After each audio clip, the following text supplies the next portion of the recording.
You're listening to the Plane Talking UK Podcast, the UK-based podcast written by a passenger for anyone. And here are your hosts, Carla Stebbings, Matt Smith and Neville Bounds. Well, hello and welcome to episode number 246 of the Plane Talking UK Podcast.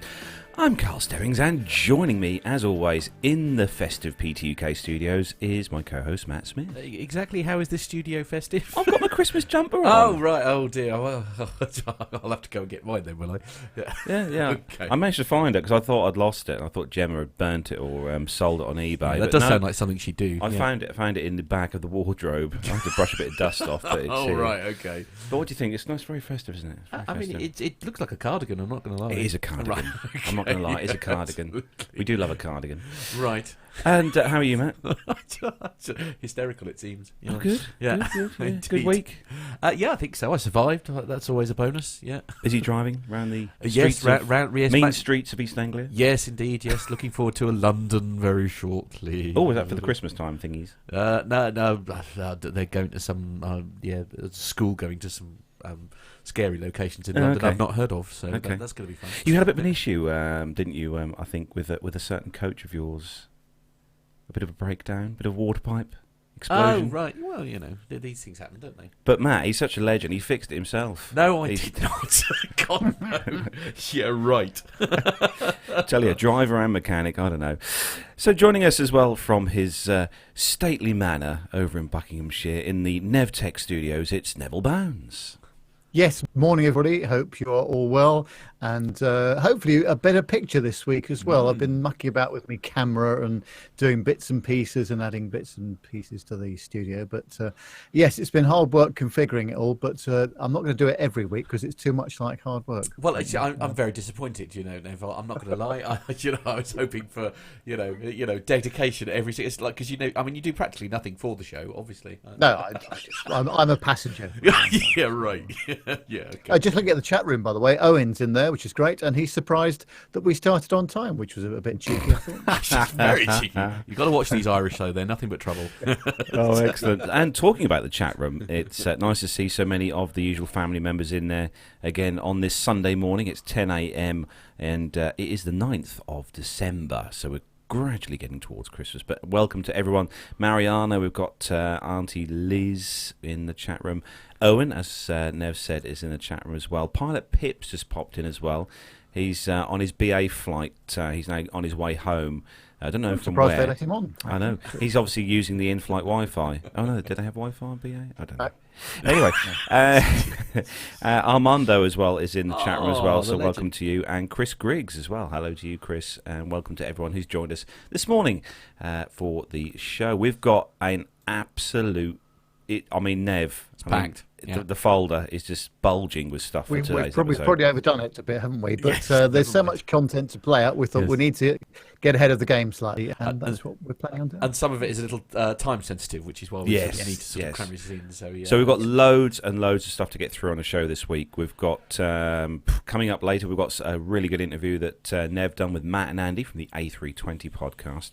We've also got some feedback as well, which has been sent in to us by Matthew Bunting-Frame and Micah. They're talking about films. We've also got the second part of the Sir Richard Johns interview, which Nev and Captain Nick done a few weeks ago, which is awesome, and I know everyone's waiting for that with bated breath. We've also got a special festive video this week promoting our Christmas competition.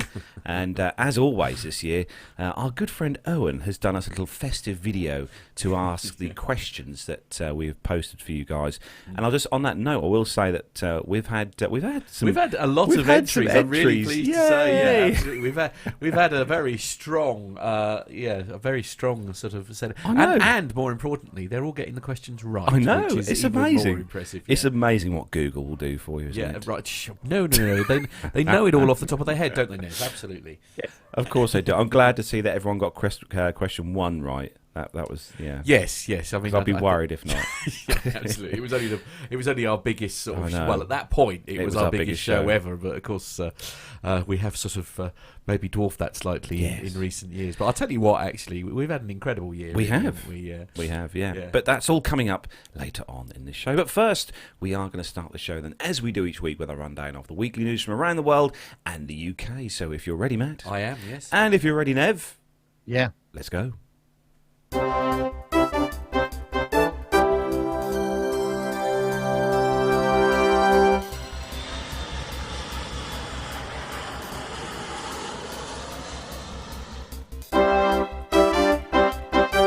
So this week's first news story kicking off is on the thrilllist.com website.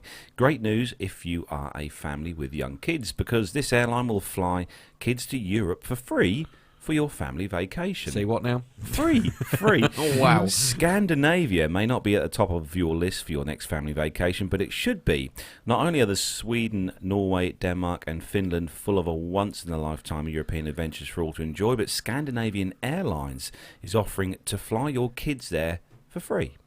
That's right, parents, prepare to win some serious cool points with your kids. The airline's Kids Fly Free promotion is back, meaning that free base airfares on round-trip flights for infants and children to any of the airline's destinations in Scandinavia and Finland with accompanying adults. Passengers will only be responsible for the cost of government taxes and carrier-imposed fees for booking their child's ticket, which shouldn't run to more than $60. Babies up to 23 months old and children ages 2 to 11 qualify for this deal. Kids 12 and over won't have access to free flights, but Scandinavian Airlines does offer discounted travel rates to passengers under the age of 26. Oh, that's me and you out there, Matt. The promotion applies to all flights booked between January the 8th next year, 2019, and April the 2nd, 2019. So the clock is ticking, so I'm taking advantage of the discount. Travellers in all 7 of the Scandinavian Airlines United States markets, including Boston, Los Angeles, Chicago, Miami, Newark, San Francisco and Washington DC, will be able to access this unique opportunity. I like that. Free flight. I mean, I know you've got to pay your taxes, but like I said, it's only $60 or something, about 50 quid-ish. Yeah, if you like. Yeah.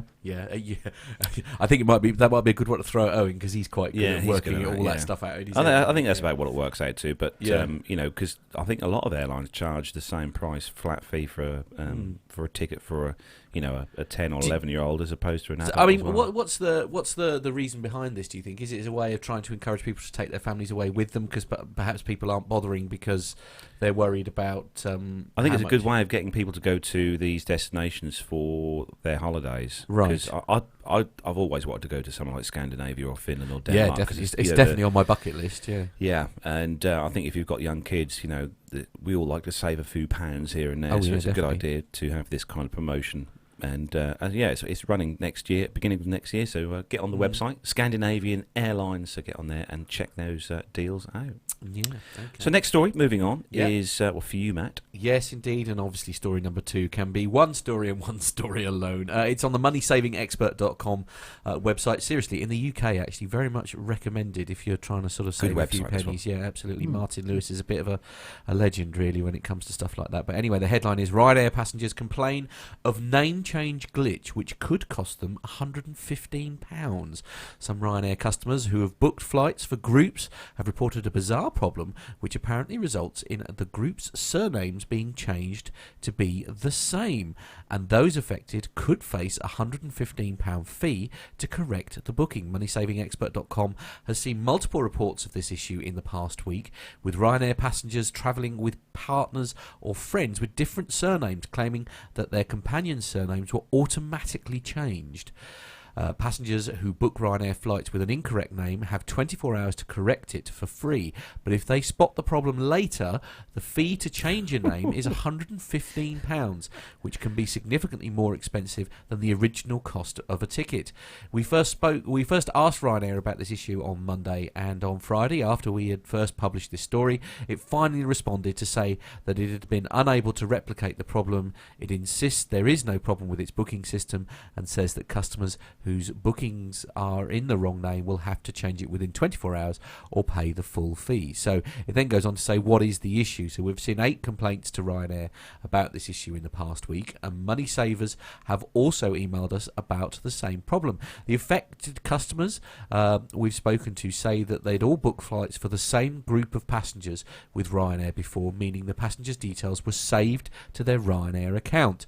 This meant that when they booked, they were able to select passenger details from a drop-down list rather than having to fill them in manually.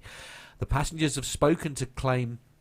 the passengers we've spoken to claim the details appeared correctly at this stage, but after completing their booking, they found that other passengers' surnames were listed as being the same as the lead passenger, even though this was incorrect.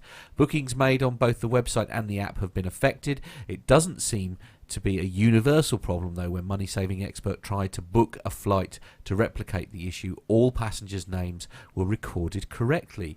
Mike Peters, 58, from Guildford in Surrey, told Money Saving Expert he'd spotted the error on not one but 2 Ryanair bookings where he'd used the automatic drop-down, and strangely only his female fellow passengers' surnames were changed to Peters. While Mike managed to spot the errors within the 24-hour window for free name changes, others who didn't notice until later on now face a £115 charge to change each incorrect name. I won't go on to it, but it then goes on about how some people have sort of missed out on the opportunities to go on anniversary things because they can't afford to do the changes and all that kind of thing. So,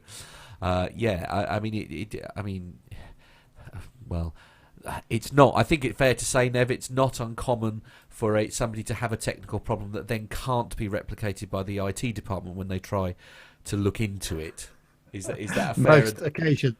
Yeah, it works for us, mate. What's your problem? Yes, absolutely. Right. Yeah, I mean, this happens quite a lot. Yeah. I know it does, and this is going to happen more and more, unfortunately. Where there's been some misspellings here and there, or what have you, or some back-end IT stuff not working, and the poor passenger has to cough up. Yeah, indeed. A bit like that certain software glitch for a certain mobile phone company in the UK here. What you mean, O2? Oh yeah, O2. Yeah, you can name and shame them. It's all right. I think it was enough of a problem not for it to be kept under the radar. Of course, the major issue here with that sort of glitch, of course, is because you don't realise how many people rely on mobile data, do you, to actually get their information across? I mean, it knocked out most of the TfL bus network because the buses have got O2 SIM cards in, as have the matrix boards that tell you where everybody's going to be. So they just couldn't get data anywhere. I mean, it's anyway, that's got nothing to do with this particular story. But yes, it's all about the software. Something like that. Yeah, absolutely. So moving on next. Do we know what system they use, just out of interest? Do you know what system Ryanair uses as their back end? I don't know, actually. I was going to say whether Nev... whether BA have a similar kind of thing with name changes, or isn't it Windows 3.1? Quite possibly, yeah. It's highly likely, yeah. Absolutely. Yeah. No, I wonder how much it changes a lot across the board with all the airlines. If you have to change or make a muck up your booking and have to change your name. Yeah, I don't know. What all the airlines charge. Yeah. So Nev, next story. Yes, rather disturbing story on theindependent.co.uk. It's a BA story, of course, and it says that a male passenger had to be restrained by cabin crew on a British Airways flight after allegedly trying to punch fellow travellers. The unnamed man was filmed being held down by a crew and passengers whilst they used what appeared to be seatbelts to form a harness to keep him in place. Wow. The incident occurred on the 5th of December on a flight from London Heathrow to Singapore. He allegedly tried to punch fellow passengers after drinking a bottle of duty-free spirits, another traveller told The Sun online. It was about 3 hours after we took off. This passenger sitting in front of us was getting more and more agitated, she said, adding that he kept getting worse despite the cabin crew's attempts to calm him down. He was jumping up and trying to punch other passengers, and this really tough-looking bloke had to step in. She said that the other man pinned him down in an arm lock and held him there until the crew could strap him to a seat. Police met the flight at Singapore Airport and escorted the passenger off the flight. BA spokesman told The Independent the crew on board reassured customers, moved nearby passengers to alternative seats and arranged for police to meet the aircraft. This sort of behaviour will not be tolerated and the appropriate action will always be taken. Our customers and crew should be able to enjoy their flights and not suffer any form of abuse. The incident comes after the government launched a call for evidence in November to determine whether airports should be subject to alcohol licensing laws. The review was in response to rising numbers of drunk and disorderly incidents on flights. A report by the Civil Aviation Authority found that there were 418 incidents of disruptive behaviour by passengers on UK flights in 2016, more than double the previous year's total. Well, that's pretty worrying, isn't it? You know, you're on a 13-hour flight and then 3 hours into it, this sort of kicks off. I mean, I was surprised actually by British Airways. I thought they might have said something like, "Oh, do stop it, old chap. You know, take a seat, be a good fellow." But obviously, it was more serious than that. So, yeah. But you see, the thing is, it's not about being drunk here. It's obviously he had the alcohol on the plane, so he wasn't drunk before he got on the plane. Right. Okay. So, yeah. So maybe cabin crew missed perhaps what sort of state he was essentially getting into whilst he was in the air. Difficult though, not difficult. Yeah, I mean it must be difficult because the trouble is it's like the minute you start denying people the alcohol that they want, of course, the minute you start stepping into that, you know, it's probably already too late, isn't it? Do you know what I mean? Because it's in the best, in any situation, it's going to cause bad feeling or I mean, I doth my cap to our various friends who are all cabin crew. It must be the most impossible job in the world. It really must. Well, there was a story this week actually that I haven't included, but it came out early this week, and that Delta Airlines have they've bumped the price of their alcoholic drinks up on during the flight. So perhaps that's what they all need to do. I think 20 quid for a little mini bottle of whiskey will probably be a bit too, you know, put people off. I mean, you know, you're going to really need to. But then, I guess, maybe it's less of an issue on say what I call the big legacy carriers. But I mean, things like say Ryanair and EasyJet and probably Jet2 to a degree. I mean, with respect, the cabin crew usually earn, I believe, sort of commission on those things, and you know that is quite a large part of their wages being worth having. Do you know what I mean? Because they're not perhaps as well paid as they should be. So if you're denying them that revenue stream, I don't know. You know, maybe we just need to be better at not being muppets in the air when we're drunk.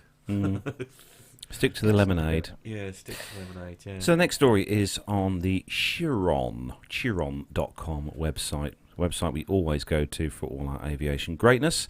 And the headline is good news, actually, for those of you who live at Bush Intercontinental Airport. This one is cargo airline to make the IAH home base for massive Antonov AN-124 jet. So a bizarre-looking Antonov AN-124 aircraft with 24 wheels and expertise in carrying oversized cargo will now be based at Bush Intercontinental Airport. Russian company Volga Depno Group will dedicate one of its 12 Antonov AN-124-100 aircraft to Houston as it opens an operations base at the airport. The AN-124 is the little brother of the Antonov AN-225, which we all know is the huge Myra, it's called, that one, the world's largest, and the latter is a rare plane to glimpse, but it does occasionally call on Houston. In addition to the AN-124, the company will provide crews, technical support teams, and special loading equipment. Konstantin Verkshin, Executive President of Charter Cargo Operations for Volga, said that opening the base was a natural development in its relationship with the airport. The commitment brings us even closer to our customers geographically and enhances our ability to provide special out-of-the-box solutions which make our customers' lives easier, he said in a statement. We feel this will accomplish these goals and enable us to offer more economical and faster services managed by our team of local experts. Its new base comes during a period of growth in cargo at Bush Intercontinental, which is on pace to move a record 500,000 metric tonnes in 2018. The airport had moved 413,472 metric tonnes of cargo through October, up to 19% compared with the same month last year. Ian Wadsworth, Chief Commercial Officer for Houston Airport Systems, said the strengthened economy and improved energy sector have contributed to this cargo growth. And I've seen the 225, but I've not seen the 124. So I think they occasionally come to Stansted, I do believe, in the UK here. But I mean, I know they're not the biggest, but the 124 is definitely a sizable aircraft to see on the runway. But it's good news anyway. If you're in the US, you'll get the chance to see this at Houston. So I suspect that the Americans are going to be less interested in anything that's come from Russia at the moment. I think, to be fair, it's, we're not thrilled about the idea.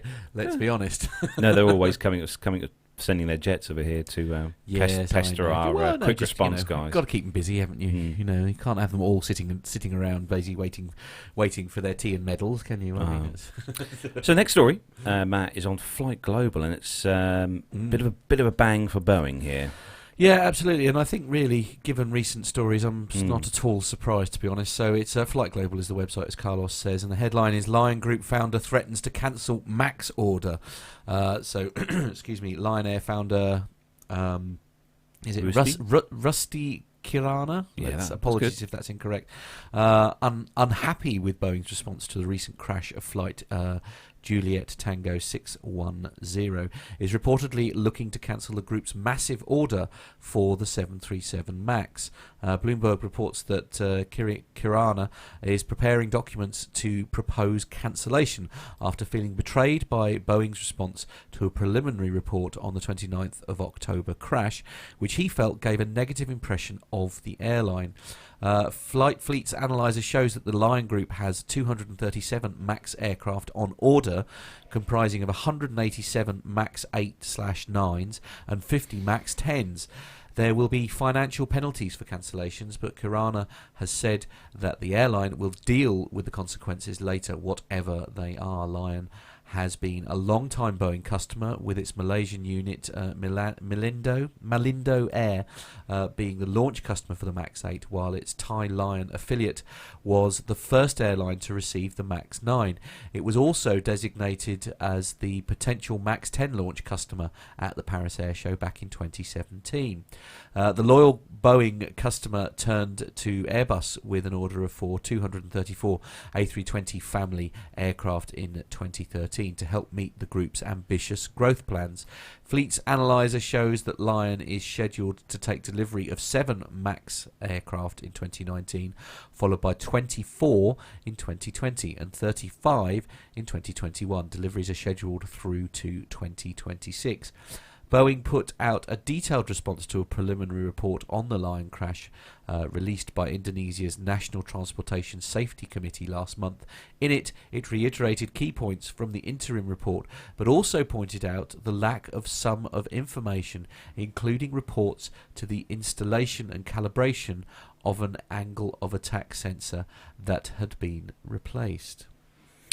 Yeah, I think it could have been handled slightly different, I think, from Boeing's point of view when this initial incident happened. But I think the investigation, I think, is still very much underway. Is this the report where we basically found that key information hadn't been passed on to There's a lot of different things that are going, reports and stuff are going. Some are saying that Boeing sort of withheld information on training in regards to flying the MAX. And others are saying that this is something that should have been pointed out and put in on paper as such before the aircraft was certified. But there's so many different stories and stuff. I tend to just go with whatever the Aviation Herald says. Tends to be correct on there. The awesome site that Simon does. Yeah. What do you think, Nev? It's a bit of a knock for Boeing if they lose this rather large order. Yeah, and of course the final report's not out yet, and there's a lot of other detail to think about. So this is just an interim thing, isn't it? I guess so. We'll have to see. But it's these things, when they do happen, they can have huge commercial effects upon airlines and operators and engine manufacturers, all sorts of things. So people have got to be careful. But I think we really ought to wait to see what the final report says before those guys start making big judgments on things. Absolutely. Perhaps Boeing have jumped the gun a bit in regard to sort of passing comment, perhaps. So, Nev, the next story is a bit of a tech one for you. Yes, we're talking about all those connectivity problems we've been having here in the UK with those O2 fellows. Well, on AIN Online, we're talking about onboard connectivity. And the onboard connectivity service specialist, GoGo Business Aviation, is highlighting at MEBAA 2018. It's 2Ku high-speed broadband services for VIP airliners introduced last year, and its forthcoming Iridium Certus L-band offering, which will provide broadband services for smaller cabin aircraft. Gogo's 2Ku connectivity production for head of state Airbus and Boeing Airlines debuted in mid-2017 aboard an ACJ 319 operated by Germany's K5 Aviation, with the installation performed by Fokker Services. Since then, half a dozen additional VIP aircraft have been outfitted, and Gogo has a very exciting pipeline of potential high net worth individuals and head of state operators considering the product, said Dave Mellin, the company's Director of Public Relations and Communications. As a major base of VIP airliner ownership and operations, the Middle East is a prime market for the company's connectivity services. 2Ku uses a proprietary dual antenna system that delivers high-speed broadband connectivity via Iridium's Ku band network, which has more than 180 satellites, ensuring global coverage and system redundancy, according to Gogo. It supports live streaming of news, entertainment, video, and video conferencing. For operators comparing Ku band and Ku band solutions, a major difference is that we leverage an open architecture, said Mellin. As a result, if we need more capacity, we don't have to spend billions of dollars to build and launch a new satellite. We simply grow our existing agreements with our satellite providers. Already established in the commercial market, more than 170 2Ku systems are installed on aircraft operated by 8 airlines, with current orders for more than 1,400 additional installations. That will include aircraft from half a dozen national carriers. At MEBAA, Gogo is also highlighting its worldwide roadmap for connectivity as Ku becomes available for airframes provided by the likes of Bombardier, Dassault, Embraer and Gulfstream, said Mellin, providing a faster service at a lower cost than the competition. Well, it's pretty important, isn't it, this up in the air connectivity? We used to think of it as a bit of a bonus, something which would be nice to have.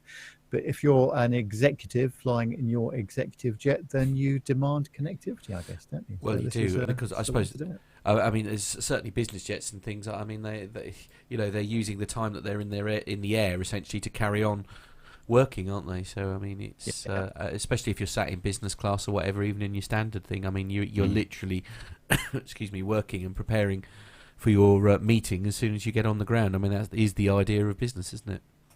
And with the sort of the whole Wi-Fi on board thing now, it's starting to become incredibly popular now, and more airlines are starting to adopt even short haul. A lot of short haul fleets now are starting to have the Wi-Fi connectivity on board their aircraft for a flight of an hour long. You know, people have got the chance to go online. Yeah. Quite where you want to do it on an hour long flight, I don't know, but well, yeah, I suppose so. Yeah. So the next story is on Flight Global, and this one is a bit of a worrying story for a Norwegian flight. This one was departing Norwegian 787 risked overrun after taxiing too far. So pilots of a Norwegian Boeing 787-9 departing London Gatwick inadvertently taxied over 400 metres beyond the beginning of the runway, shortening the takeoff distance and risking an overrun in the event of an engine failure. The aircraft bound for Buenos Aires had been given instructions to enter runway 26 right along taxiway Alpha November. This taxiway is unusual because it feeds into the runway in a straight line rather than requiring a turn to line up with the runway heading. Runway 26 right also has a displaced threshold, and in the dark the pilots taxi up to its threshold some 417 metres past the beginning of the runway before commencing the takeoff run. This meant the aircraft had insufficient thrust to meet regulatory takeoff performance criteria for the runway length available. The 787 rotated about 600 metres from the end of the runway end. After departure, both pilots commented that there was not much runway remaining after liftoff, says the Air Accident Investigation Branch, or the AAIB. Given the limiting length of the runway, the load had been reduced to allow takeoff, and therefore the crew were not surprised by the length of the runway used during takeoff run, and we were unaware of any problem, they said. But had the aircraft suffered an engine failure at the critical V1 speed, an attempt to abort the takeoff could have resulted in an overrun, says the inquiry. Analysis by the carrier indicated that the aircraft was 12 tons too heavy for the available distance. 4 other incidents similar involving aircraft not starting their takeoff run at the beginning of 26 Right were recorded in the period between September 2017 and a Norwegian event on the 28th of March this year. Neither pilot of the 787 could recall seeing anything which indicated they were in the wrong place, although a takeoff distance sign illuminating at night is positioned to the left of the beginning of the runway. Runway 26 Right is not the main runway at Gatwick, but the airport's operator has proposed bringing it into routine use for departures, at least for single-aisle aircraft, as part of a strategy to increase capacity. In the aftermath of the Norwegian incident, a NOTAM amendment was issued describing the position from where takeoff runs should commence on 26 Right, as well as safety notice which include a photograph showing visual references and the view from the taxiway. Gatwick's operator has agreed to examine other paint schemes as well, which might increase awareness at the beginning of the runway, especially at night, where it's also prepared to look at whether a more conventional turn-up line junction could be introduced. The inquiry acknowledges that this would all present significant challenges for the airport in terms of taxiway lighting. So it's a case of wrong turn there. Yeah, indeed. But these, I've seen the iPads or the kind of tablets they have on the flight decks and stuff, and some of these airport maps they have on there are really detailed, quite detailed, and with the GPS units and stuff that the show run, they obviously have the position of the aircraft on the map, and the pilots can see exactly where they are on the grand scheme of the airport. But obviously something went a bit awry here, I think. Yeah, indeed. So next up, next one is for you, Matt, on Aerospace Testing International. Right. Okay. I can't wait. Aerospace Testing International is the website, and they're excuse me, sorry. You all right there? Yes, sorry. I have got a bit of a cold. I'm doing my best. Boeing powers up the first 777X test aircraft, which is very exciting.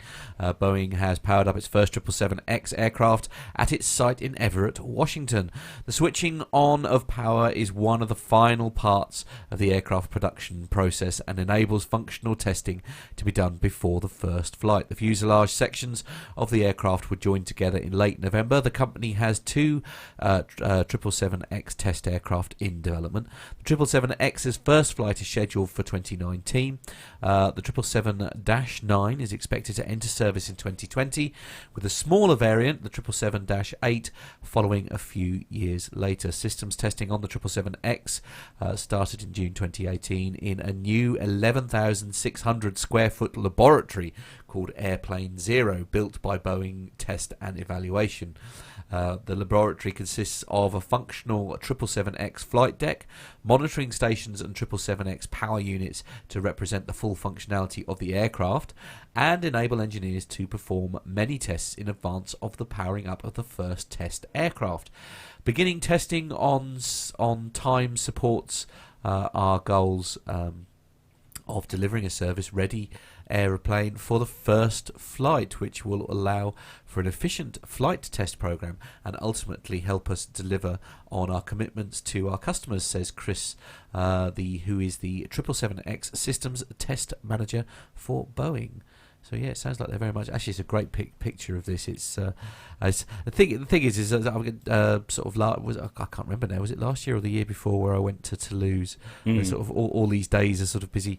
All these years are sort of rapidly merging into one. I think it must be an age thing. I just love the pre-painted or the pre-painted green colour that they have in the fuselage. You see, I look at. So apologies if you're listening on the YouTube on the audio feed of this, but have a look at this story in the show notes, because as I say, you look at that aircraft. And as I say, I look at that and I just have flashbacks to my trip to Toulouse. It is until you've actually stood there with a machine that is literally in bits being put together. It is a truly. I just love it. What do you think of these folding wingtips, Nev? They look very cool, don't they? I mean, as long as they all work as advertised, I'm sure there's contingency for if they don't for some reason. But I think they look quite cool actually. What do we think? What is the purpose of the folding wingtip? Is it just so it takes up a little less room when they're trying to... on the apron and stuff when these aircraft are at various airports? Right. It just takes that kind of extra width away that these aircraft have, because they do have phenomenally long wide wings. There's a 777X. But be great to see. This is yet another aircraft that when these come online eventually that I want to would love to get my hands on as such.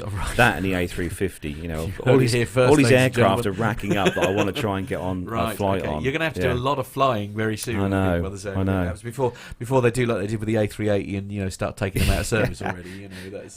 That's Gemma's not listening, so I'll just say, raid the joint account. Okay, right. Anyway, that's a brave. Where do you want to go, Nev? Let's think. I'm sure we can find somewhere. Yeah, absolutely. Anyway, moving on to the next story. And this is on the fox35orlando.com, and it's all about the phasing out of the MD-80. Now, we know somebody that flies this type of aircraft.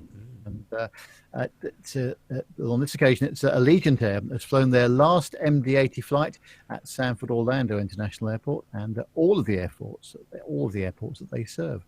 The discount airline completed a multi-year phase-out of the aging aeroplanes with a final flight last week. Allegiant will now operate an all-Airbus fleet, according to the company. The switch began in 2012.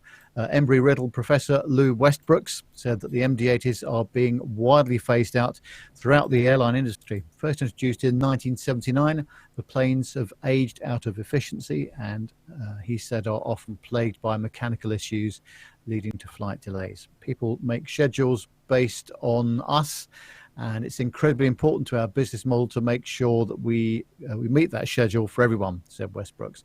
He also said that the Airbus also run more fuel efficiently rather than the MD-80, and include a handful more seats, he hopes, aiding in keeping flight prices low for the carriers. Most major airlines have now phased out the MD-80, with reports of American and Delta to do so as well. Well, I quite like the MD-80, I must say, and I flew them extensively in the late 90s with Scandinavian Airlines to and from Copenhagen and from Stockholm as well. And really great aircraft, as long as you're somewhere near the front. But if you're in the back, it's very noisy with those engines. But at the front, it's very quiet, I've got to say. Yeah. Oh God, I remember my younger years on the DC-9, and I remember how noisy that was sitting in the back of one of those. But no, they have got the all Airbus fleet now. Allegiant, their 319 and the 320 is what they're using now. But now it's safe to say I think these will probably be going to one of those deserts, Nev. Do you think in the the Mojave Desert to live out there? I guess. Yeah. Very likely. As you do. Yeah. So the last story is on the ghpage.com website, and Matt, I hope you can get this on the screen because this is crazy. The headline on here is Emirates Airlines introduce diamond-coated airplane. Are we sure this is real? Dubai's flagship airline Emirates has set heads rolling after the introduction of a new diamond-coated plane called the Emirates Bling 777. That can't be true. The sparkly aircraft in the viral image was shown parked at the terminal of an airport along with luggage trucks. According to Cali Times, the image is said to be the artwork of Sarah Shakil, formerly a dentist and now a crystal artist. Shakil had posted the bedazzling creation on Tuesday, and it turned out that Emirates liked the image so much that the airline asked for permission to repost it and upgrade her on her flight from Pakistan to Milan. That's nice. So Matt, you got the picture on Yeah. So I don't think that this is an actual aircraft that's been covered in Although diamonds. I have to confess, I made myself look very stupid this morning when I was chatting to someone where I did actually think it was real. But anyway, there we go. That's the joys of being very naive about these things, isn't it? I think if any airline was gonna to go to that level of bling, I mean, it probably would be Emirates. It would be Emirates. Emirates. Yeah, absolutely. I think, if it was indeed to be fair, a real picture. If that was a real aircraft, that would cause some some real. I mean, there'd be some lag issues and some weight issues. Certainly, I think there wouldn't be any room left for aeroplane, like for people and passengers. I know. Mind you, if it was covered in diamonds, at least it would cut through the air good. Are you sure about that? I see what you did there. See what I did there. Yeah, like so that. Sorry, everyone. What do you think, Nev? What do you think BA would cover their 777 in? Oh, it's far too blinged up for BA, I'm afraid. They're a more moderate and subtle airline. You're right. Okay. I think BA would probably adorn their 777s with a bow tie or a tux. That's right. Yeah. Do you know, I'd like to see them go back to the Landor livery. Oh, yes, I just definitely. love that. Yeah. That's the nicest thing ever. Talk about being understated, but just very nice. Yeah. Oh, Indeed. excellent. Definitely So that brings the commercial segment to a close this week, and we're going to hand things over to Mr. Bynes to introduce the next segment on the show. Yes, thanks, Carlos. Well, you know those fine chaps, the A320 Podcast guys, Matt and Andy. Well, we had them on the show a while back, and we were talking to them about their podcast and what they were doing. We've had another chat with them very recently, just this last week or so, and it gave me an opportunity to ask them a lot more about what's been happening with their lives and what they're doing with the podcast. And it's actually a really interesting chat. So here we go. Well, here we are again, and we have invited Matt and Andy from the A320 Podcast back on the show. So, hi, Matt. How's it going with you? Yeah, all good. Thanks very much. Yes. Brilliant. And nice to see you again, Andy. Hello. Nice to see you as well, Nev. Brilliant. So, a lot's happened since you were last on the show. Can you sort of give us a quick run through of what you guys have been up to, Matt, first of all, perhaps? So we've obviously carried on with our podcasts. We've reached a couple of milestones. We had our 200,000th download a couple of months ago. Wow. So we still keep growing strong, getting nearly 20,000 downloads a month, which we're pretty proud of.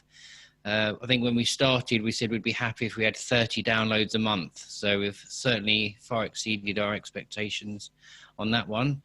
And we have, as you know, Nev, launched the A320 Lounge, which is our latest product. Yeah, now how's that going? Because obviously that's now online and all usable and everything. What's been the response to that? Yeah, once again, our listeners have far exceeded our expectations. We did a pre-launch offer, which was you got a discount for a pre-launch for the first 100 people. And we were sort of deciding what we'd do if that hadn't sold out after about 3 weeks. And it sold out in 30 hours. So it was, wow, like, again, far exceeded our expectations, didn't it? Yeah, good. Yeah, we couldn't believe it, how quickly the pre-sale was taken up.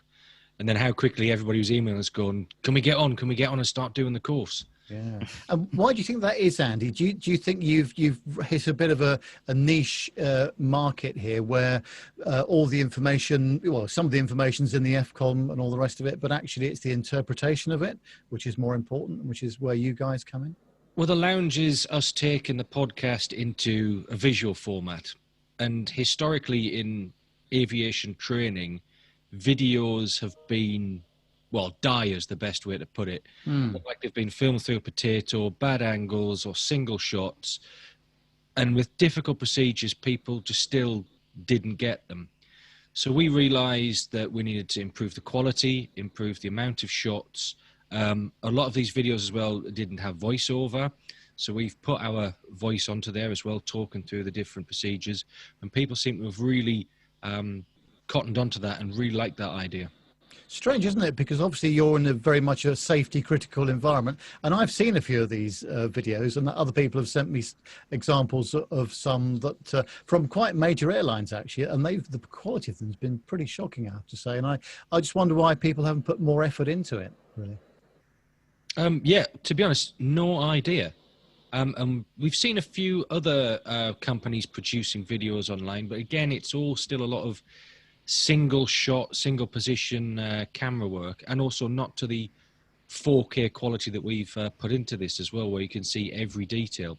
So we're just hoping that our videos will continue to be well received. And of course, as we'll probably talk about shortly, we're going to keep adding to the catalogue. This first course that we've put out is just the start.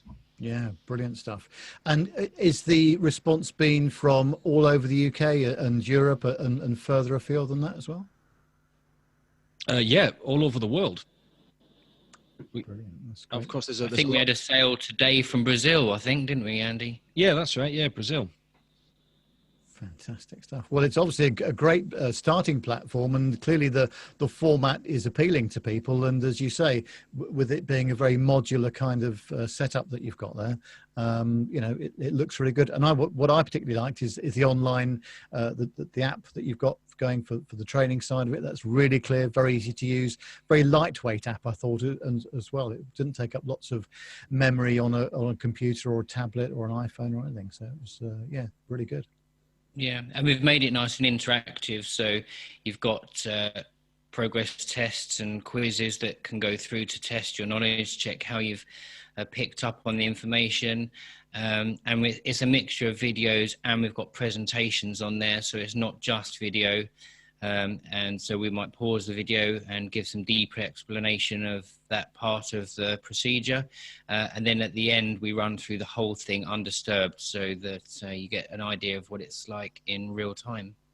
Interesting. I know I've asked you this before, but do you think you'll ever get it to the point where the guys from Airbus put a call into you and say, actually, some of your stuff's really interesting. Can we have a chat to you about it?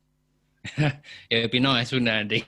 It'd be great, but I doubt that'll ever happen, to be honest.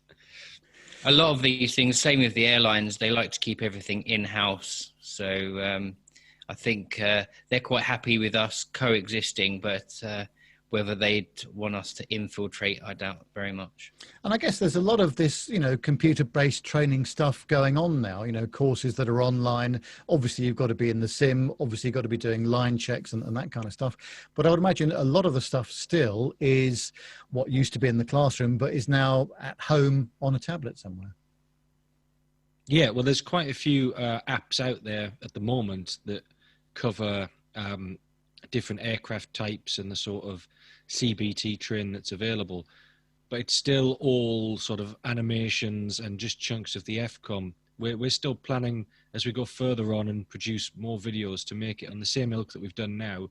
So we show the procedures, then break it down with a few PowerPoints, and as Matt said, pause the videos and talk over what exactly is happening, and then have a full run through. Because there's lots of different procedures that lots of people don't fully understand, because you look in the FCOM, or the Flight Crew Techniques Manual, as it's now called, and it gives detail, but there's still a lot of stuff missing from it. And that's where we can fill in the gaps with how to actually interpret it.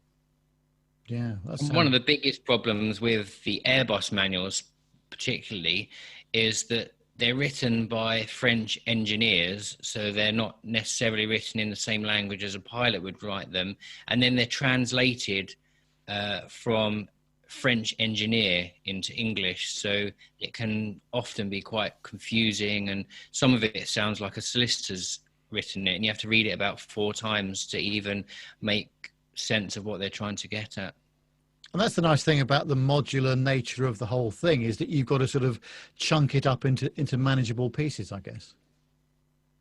That's right. Yeah. So you can, go through, and because it's modular, you can go through the whole thing when you first do the course, and then you go back. You might not want to see every module again. You might just want to do one particular part, or you might just want to see the full run through in real time as a refresher. So by making it modular, it's easier to go back and dip in as you need to. And also, if you think about the training today compared to, perhaps not that long ago, really, sitting in a classroom, listening to hours and hours of lectures, taking loads of notes and trying to revise all that stuff must be really difficult. Whereas in this sort of format, it's a lot easier to go back and review and replay things. Yeah, and the thing is, with this first course that we launched, which is your LPC, so that's your license proficiency check, when you actually go into the sim, you get one go. There's no practice beforehand. It's straight into that situation. You need to be able to do all these items and tick the box immediately, because we do need to be able to handle an engine failure without a practice. And the great thing about the course is, as Matt said, it's modular, so you can just stop, you can go back, you can review it as many times as you want until it's set in your mind that you're happy with how to do it. Yeah, I understand that. And things like memory items, of course, which you obviously you have to know off by heart. You can pick that up and you can revise that through your courses, I would imagine, as well. Yeah, I mean, like Andy alluded to earlier, we will be adding courses all the time. So we've launched with this first course to give people an idea of what we're going to be doing and the quality. And we're going to just keep adding courses. And of course, memory items will definitely be in there because they're so important. Yeah, brilliant. Now, obviously, you've been very busy doing some other stuff as well, because I had the great pleasure of listening to your last podcast with a very special person that came on to your show for you to interview. Tell us a bit about that. Yeah, well, just out of chance, I sent a message to Richard de Crepney, who I'm sure many of your listeners will know is the captain who was in charge of his Qantas A380 when it was climbing out of Singapore. The number 2 engine exploded and put over 50 holes in the wing and downgraded 21 of the 22 systems on board. They had, I think it was 120 ECAMs, which is the electronic checklists that come up on the screen. And it took them well over an hour to just get through those checklists before they were even ready to come and make an approach back. So I sent him a message, told him about the podcast, and he agreed to come on, and we did a podcast with him. We said, we only expect to take up 15, 20 minutes of your time. And he was amazing. He chatted to us for about an hour and a half, and we cut it down to about an hour on the podcast, and it was a great success. And then afterwards, he was on a flight into London. So he had a night stop in London. So myself and Andy had the pleasure of going and having lunch with him and his wife. So, which was great, wasn't it? It was, yeah. And actually doing the interview was really interesting as well, because we've covered a few human factors cases before, but we got properly into his second book, which is Fly, which is all about resilience. And just talking about the things that we do every day as pilots, which me and Matt take for granted. It was really interesting, especially, I mean, your listeners should go and listen to it. We talk about failing well, which is something that's not particularly discussed in, throughout life at all, really. People don't like to fail at all, but it's perfectly fine to fail well. And we had a really interesting chat about that. And it's really interesting, his new book. Some of the things that are in there really made me think about resilience in just everyday life as well. It was really interesting. Yeah, and neither of his books are aimed at pilots. So the first book is just the story of the actual incident. So if you're interested in, flying and things like that, that's great. But his second book, Fly, is actually probably more a business book. That's for, managers and leaders. It's all about how the rest of the world can learn from how the aviation industry is set up, with just culture where, you don't blame people, you blame the system, and things like that. And it can be used in all walks of life. So we highly recommend that anyone interested in that sort of thing reads the second book. Maybe I need to read it then, because I blame people all the time where I work. So maybe this could be the way forward. I'll tell you what I was interested in asking about, particularly on QF32. Now, QF32 had a very experienced crew on board, didn't they, in terms of the number of hours that all the crew had.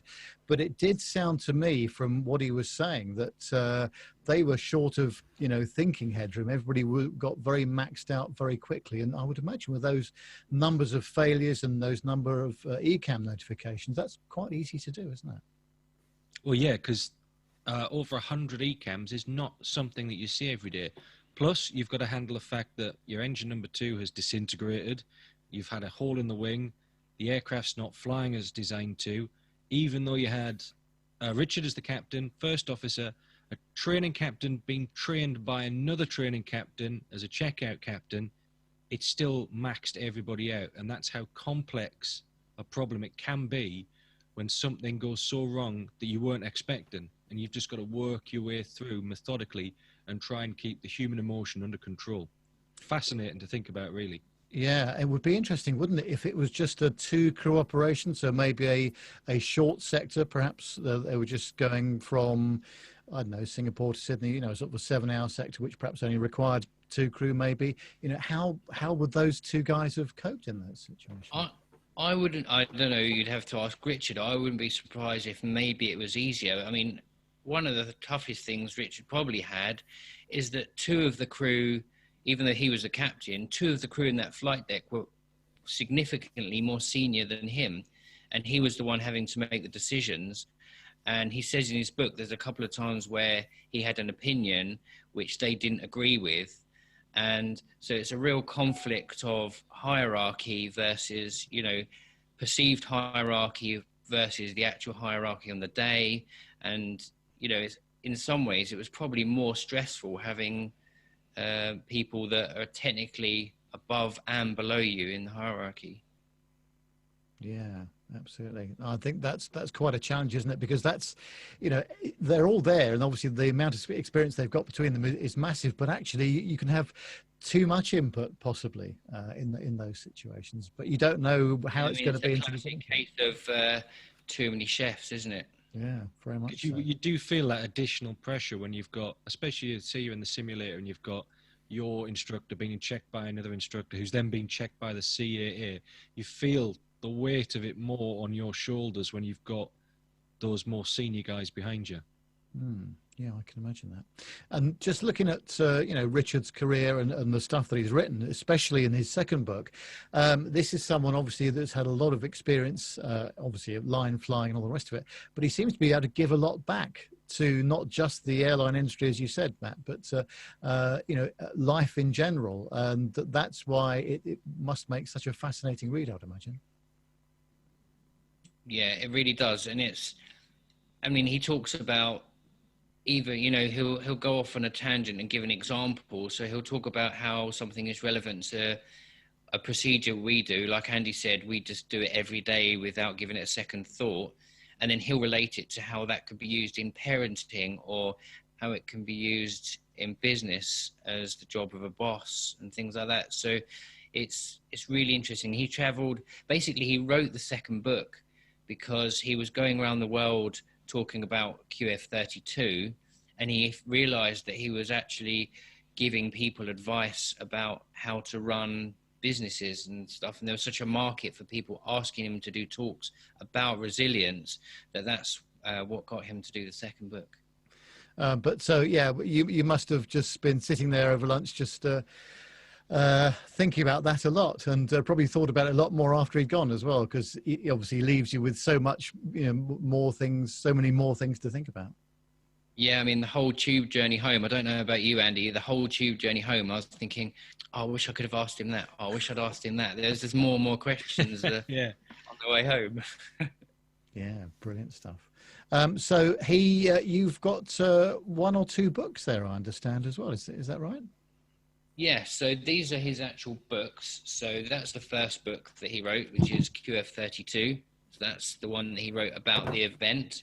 And then he's donated to us 2 copies of his latest book. This is the one about resilience, which is Fly. And they're signed, so he's signed them personally. So it says, congratulations for winning the podcast competition, for the A320 podcast. It's completely personalized. And there's a competition to run that. So you just need to listen to the podcast episode. He leaves a question in there. We'll stick the question up on all of our social media channels. And even if you don't know about flying, it's a 50-50 answer. He asks a question, does this happen or does this happen? So you can even have a stab at it and have a guess. It is it's a very technical question as well. Yeah. So if you don't know anything about flying, then just go for a 50-50. Yeah. You might find actually it's such a technical question, maybe even some pilots will just give it a 50-50 as well. Oh, right. Okay. So that ends in about 10 days' time. So if your listeners head over to all of our social media channels, we've launched ourselves into the millennial tech era and gone and set ourselves up an Instagram account, which I try and fumble on every day or so. So we've got Instagram now. So there's Instagram, Twitter, Facebook, and then you can go on all of those and sign up. Yeah, that sounds brilliant. Now, last time I was over at your place, Matt, you were talking about possibly building your own studio there. Is that how's that project going at the moment? Yes, that's correct. Yes, so the builders have been round and it's pretty much up. They've finished felting it, so it just needs painting and then fitting out inside. So then we'll have some proper recording studio space. And the plan is that we'll be able to do some video recording in there as well. So before with the first course, it was just voiceover with a presentation playing, but the plan is to make it more interactive so we can be on screen with the presentation, so we can use green screen, a bit like they do when they're presenting the weather. We can be standing in front of diagrams and presentations to make it even more interactive.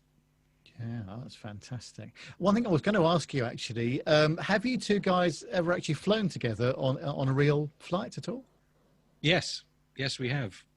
Back when I was a first officer, me and Matt flew together quite a few times. That's how the podcast started, isn't it? Yeah, it is, yeah. And then on our last flight together, before I went off for my command course, we actually got some nice photos of us together, didn't we? We did, yeah. In fact, that was only about 2 days before you got promoted, wasn't it? It was like one of your last flights as a first officer, wasn't it? Yeah, it was. Yeah, that's right. Oh, brilliant. I'm trying to remember where it was now. It was somewhere far. Was it Larnaca or somewhere? Or no, Paphos, maybe? Something like that, yeah. Or Catania. Yeah, it wasn't a short Catania, day. that's right. Yeah. Catania, yeah. It was a long flight, and I had to put up with him as my captain for the entire day. But for the last time. Well, I'm sure you both got on very well, and you're very well suited to each other, if you don't mind me saying so as well. You've got great personalities, and it comes over really well on the podcast, actually, I've got to say. I think you're both very natural at it, and that's why it's been so popular. I think that's why you've got so many downloads, because it's a very listenable piece of work. Well, that's very kind of you to say, Nev. Thank you. Yeah, thanks very much. So how do people get in touch with you if they want to find out more about your podcast and all the other stuff that you're doing? They can find us on Twitter at A320 Podcast.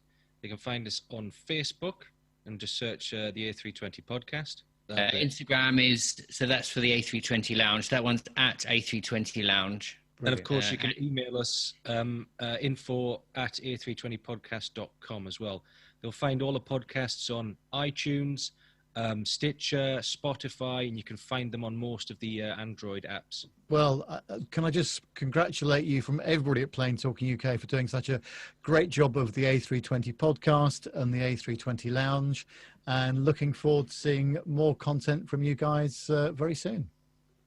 Brilliant. Well, thanks very much. And likewise, we love the content that you guys give out as well.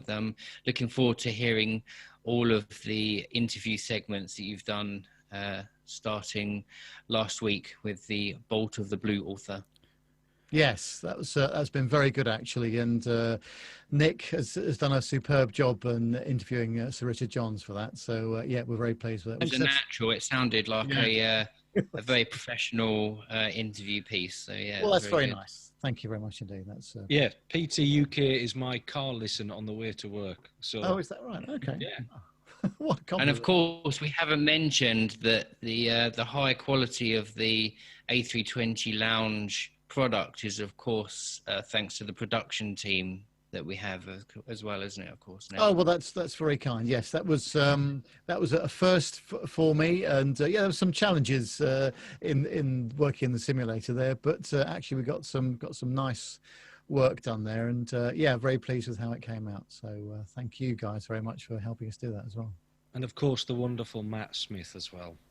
Yes, exactly. Yes, yeah. We couldn't have done it without him. But yeah, very good, very good indeed. So yeah, really enjoyed that. So, and of course, if you're interested in actually looking at the course or taking part in the course, then that is the A320 Lounge. So that'll be a320lounge.com. Okay, so that's the thing to look out for, guys. a320lounge.com. Well, that's absolutely fantastic, gents. Thank you very much indeed for talking to us today, and as always, thoroughly enjoyed speaking to you. Cheers, Nev. Thank you very much. Cheers, Nev. Oh, look at you being all clever, What doing it in the cloud. Awesome couple of guys. Honestly, Matt and Andy, they are legends, I tell you. Yeah. Really good. Oh, they are. And I'll have to say, reiterate as well again that, I personally download the A320 podcast myself and listen to while I'm at work. And it's, I can't stress enough, it's a very, very technical, intense podcast that explains the inner workings of the A320. I mean, but I've described it loads of times, literally, as it's the Haynes manual of the A320, isn't it? I mean, it's absolutely brilliant. Yeah, for me, I don't fly an A320, but I find the show incredibly interesting, and it's well worth a download if you don't already download or subscribe. Yeah, indeed, do so. So well done, Nev. Thanks for that. That's great, and the guys have been very generous with their time, and of course they're getting noticed, So they're doing these interviews with well-known people, and there's some more coming up next year from them. Yeah, hopefully. Yeah, looking forward to hearing all about that. Actually, we can't say anything at this stage, can we? But some exciting news possibly in the pipeline for them. It's been really good fun, and I have to say, because as they alluded to, we've been sort of working with them closely on this A320 lounge project, Nev, and it's been so much fun, hasn't it? Yeah, really enjoyed it, and it gives me and you obviously the opportunity to talk to the guys, at length about things, but also to have a go in the A320 simulator where we shot some of the stuff. So much fun. And all that. And, yeah, it was really good actually. So we've been some long days and nights, but we've really enjoyed helping them with it, and be doing some more with them next year. Yeah, looking forward to it. Yeah, we better move on. We're running out. So up We've next, got so much to cram in. Up next, we've got a special little piece of audio that's been sent in by Matthew Bunting-Frame, and in this segment, he talks to Micah all about a certain kind of film. Micah? Hey, good day. So great to see you and be able to talk with you. It's amazing. We're absolutely opposite ends of the world, but it's great to be able to hang out with you, Matt. Mate, it's always a pleasure to hang out with you, and we're here for a reason, aren't we? Well, yes, we are, because we both saw the film First Man, and after seeing it, I have to say that it was such a pleasure to be able to speak with you, because you talked me down. You got me back down into the earth, because it was not the best experience for me from my perspective. well, being an astronaut or someone who loves NASA type of information is something that's quite special, particularly you being an American, and for people who are av geeks, because it's a precursor to space is the what happened as a consequence of the evolution of aviation. Very, very true. And I think, before we're here to talk about First Man and kind of give it a review together. Yes. But before we do that, I think it's really important for listeners to know where our perspective comes from, because we're both space junkies. We're NASA fans. And, you've studied the history of it and loved it all your life. And I kind of grew up with it. I remember where I was. I remember listening to the 1968 Apollo 8 mission going around. Apollo 8? Yeah. Apollo 8 went around the moon?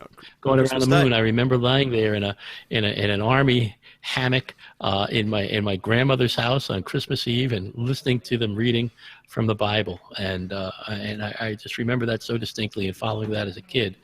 Mm-hmm. And then I saw this film. So my reaction to it, and our reaction to it, knowing the history, is a little different from what others might have been. So I think we need to maybe let others know a little bit about NASA history, where the film starts, and how we feel about it. Exactly. So NASA was something that came about out of a program called NACA, which came around post-World War II, which was basically aeronautical development and evaluation. And I believe it was Eisenhower who signed on the dotted line to get NASA started. So a part of that, the background was they went to von Braun and said, well, how do we get going? And there was a competition basically between the Army and NASA, and at the end of the day, the Army didn't do so well with their missiles, and von Braun's experience ended up in the Mercury missions. Very true. And NASA went through pretty much 3 stages to get to the moon, and Kennedy President John F. Kennedy challenged us to get to the moon with his very, very important speech about choosing to go to the moon. And it was also a way to working not necessarily against, but in a race with the USSR, with the Russians over getting to the moon first. And it was sort of a Cold War going on because many of these rockets at the time that were used as manned rockets were actually missiles, and they were developed as missiles and and it was a way to develop a lot of that technology for civilian use. Well, absolutely. The Mercury rockets, the Redstone and the Atlas, were actually intercontinental ballistic missiles. It was only the Apollo rockets that were purpose-built for space travel. Right, because Mercury, the Redstone was the first one that went suborbital. The Atlas was the first, was a rocket that went orbital. They were both ICBMs. And then Gemini, which was the next program after Mercury, used the Titan II, which was also an ICBM. Indeed. And then Apollo came around with the Saturn first, the one, the Saturn 1B, and then the Saturn V that got us to the moon. Indeed, and they used a combination of those rockets to get the space capsule and the lunar lander to the moon. So in the different stages of the Apollo 5 missile, rocket. And they did some work with the Air Force before Mercury started, called the Manned in Space Mission (MIS), and that was some of the X-planes were working toward that. And the X-15 was the last one developed, and that still flies. Yes. And they were working on the X-20, the Dinosaur, Dinosaur DYNASOAR, I believe. That's correct. And that got cut because they decided the Air Force was not going to bring us into space. Mm-hmm. The Dinosaur was going to fly into space like the shuttle and then return as a glider. Yep. That got cut, and we went into the Mercury program with NASA. So and the Mercury, go ahead. Yeah, so the Mercury program basically was, can we go into space? Can humans survive in space? How does space affect the human body? Can we control something in space? And basically, that was all that Mercury was about. Was okay, we've got someone up there. We can let him do a couple of orbits around the Earth and get him back to Earth safely. There wasn't much control of the capsule at all. It was basically a person strapped into basically a tin can and thrown up into space. Right, and the Mercury capsules were single occupant. There was Mercury 7, were the 7 astronauts that were chosen for Mercury. Only 6 of them flew. Yep. The last one to fly was Gordon Cooper, I believe, and Gordon I believe Cooper. he 23 orbits by himself. And is still the current world record for the longest period of time spent alone in space in a capsule. Right. After Mercury came Gemini, or Gemini. It was called both, and either one is correct, believe it or not. And that was to test the things we needed to do to get to the moon, because it was during the Mercury program that they determined that in order to get to the moon, they were going to do what was known as a lunar orbit rendezvous, meaning they were going to send a rocket into Earth orbit. It was going to depart Earth orbit and go to the moon. A small capsule, the LEM, would detach from the main rocket, land on the moon, come back, and then orbit in space. And they were going to do lunar orbit rendezvous in order to get men on the moon and back. And so in Gemini, they started testing all the things they needed to do for rendezvous and docking in space. That's and right. Long-term stays in space. And also walking in space. Exactly. So Gemini, the reason why they call it Gemini was because Gemini being twins, it was a two-seater. So that's why they called it Gemini. And it wasn't much bigger than the Mercury when you see those capsules. And I don't know if you've had an opportunity to see them, but I've was lucky enough to see them at the Udvar-Hazy Center. And you see the one that Jim Lovell and Frank Borman sat in for 2 weeks. And I can't imagine what it would be like being stuck in a can like that for so long. So going back to First Man, and Neil Armstrong. You got to understand a little bit about Neil Armstrong before we can talk about the movie, because the movie picks it up at a particular point in time in his career. But Neil Armstrong's background extends well before that. You talk about a guy who is very intelligent. As a kid in Ohio, he had his own wind tunnel in his basement. He built a wind tunnel. Who does that? He was a brilliant man and a brilliant engineer, and worked his way from a small town in Ohio into, I can't remember, was he Air Force or Navy, Matt? He was Navy. He flew, I believe it was Panthers That's right. Off the Essex, I think it was the Essex. Yep. In Korea. In Korea, and flew about 76 missions. And I think one of the points in his career over there was that he hit an anti-aircraft cable, and it took off a portion of his vertical stabilizer, and he managed to get the thing back out to sea close enough to be able to be picked up again. I mean, most people would have crashed it, but that was and he wasn't even 21 at the point in time. So for a kid that young to be able to think with such calmness under pressure certainly was a precursor and a predilection to what was to come. Yeah, and he was an amazing pilot and became a very great engineer because I believe he left the Navy and became a test pilot at that time, and Yes. And ended up out at Edwards Air Force Base, Yep. and was flying the X-planes, including the X-15. And that's where the movie picks up. But just before you go there, he did graduate from Purdue University, and that's where he met his wife Janet. And the reason why I come back to that is because his wife Janet plays a pivotal part in the movie as well. She's basically it's not a Bonnie and Clyde kind of situation in the movie, but it's very much, you look at the family side of things, and you look at Neil's career and how how he viewed his career and how he lived his life based on his personality with that. So as you're talking about the X-plane, so basically that's where the movie picks up, doesn't it? Yeah. Now, bear in mind, we're dealing with a former naval aviator, a fighter pilot, a fighter aviator for the U.S. Navy, flying off of carriers, a man who's got his master's degree at Purdue University, not an easy thing to do in engineering, in a very tough field. Indeed. And the movie starts inside an X-15 hanging from a B-52 with everything very, very close up. And that's all you see, and that's all you know. And if you're not an aviation nut like we are, and you're just somebody going to the film, you might not have any idea what's going on. Exactly. Yeah. And the way they shoot it too, it does show at that particular point Neil Armstrong's nerves about what he was about to do. It wasn't this calm, cool, collected kind of person. He did have...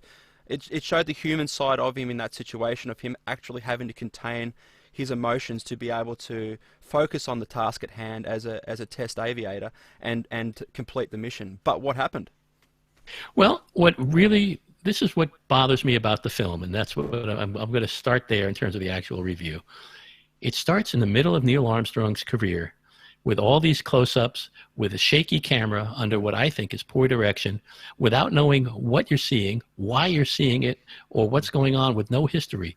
And all of a sudden, and I saw it in IMAX, which was a little bit different, but the close-ups are the same. It felt to me like I was viewing something through tissue paper tubes, and it was so close and it was so shaky that you just didn't understand what was happening. And there was no story there, and it started there, and from then on, it only got worse. Yeah, it's I don't think, you definitely call it more of an art house kind of a movie than you would call it a thriller like Apollo 13, Micah. Yeah, there wasn't any history to it, and it concentrated on, and this isn't giving anything away because this is a biography, and so this isn't going to be really any mood canceller, but Neil Armstrong had 3 children with his wife, Janet. He did. Their first child, a girl, died of cancer in a very horrible situation when she was, 2 years old? 2 years old, Karen, yes. Yep. And it was a terrible scenario for a husband and wife, and it was very, very difficult. The whole film focused on that. And it didn't really show any other part of Neil Armstrong or who he was, who was known as a brilliant guy, as a jovial guy, as a wonderful person to have around, as an amazing pilot who did some things, and they did show some parts of his piloting skills where if anybody else would have been there, they might not have come back and we might not have made it to the moon. Exactly. But they didn't show what a pilot he was and how he did that. You saw characters in the film, important characters that you didn't know you were seeing, people like Jim Lovell. A very important astronaut that we know from Apollo 13. We did know who Buzz Aldrin was, but there were so many other characters that just showed up out of the blue, important people in NASA that were good friends with Neil Armstrong, that you didn't even know the names. You wouldn't have known if you didn't follow. Exactly. So, for example, Ed White was played by a guy called Jason Clarke, and you would probably know him from a few movies. And Deke Slayton was played by Kyle Chandler. Again, is another person whom you wouldn't, stereotypically place, or he doesn't even look like, Deke Slayton. It's certainly not an emphasis being placed on people whom looked like the actual people at all. The focus was definitely clearly on Neil Armstrong. And one thing that struck me about, initially with that whole with the movie is that it was the silence in the movie. It was, we all know that Neil Armstrong was more an introvert than a lot of people. He always thought about what he was going to say before he opened his mouth. In relation to his daughter's death, Karen, they say it took place after he actually bounced out of the Earth's atmosphere and fought his way back in the X-15. But I think from memory that it actually occurred before. So I think there was a bit of a mix-up in the timeline there. And you're right. And go ahead.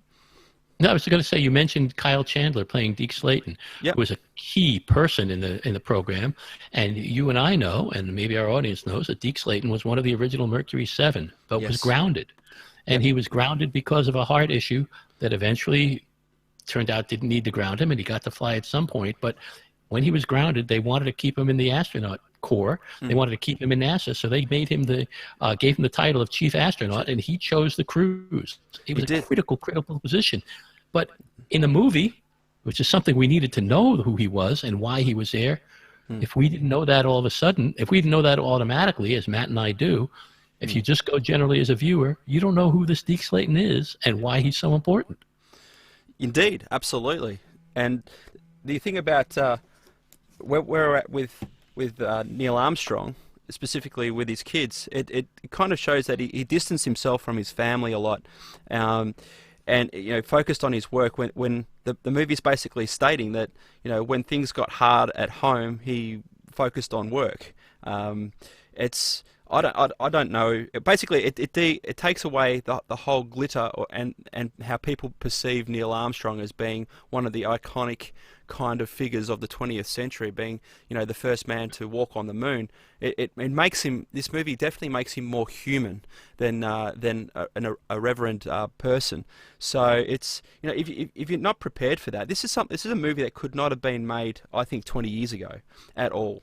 I don't think society was ready for it.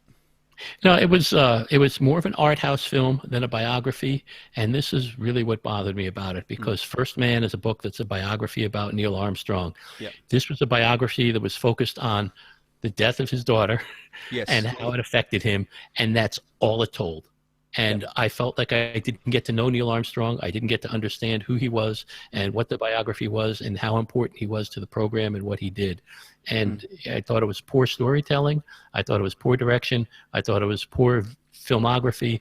And I honestly can't think of anything about it that I liked, other than at the credits I got to see Airplane Geek's good friend and chief NASA historian Bill Barry's name at the end. Historically, it was accurate. They didn't make any mistakes other than maybe a few minor timeline things, but they didn't show why those historical details were important or what was going on.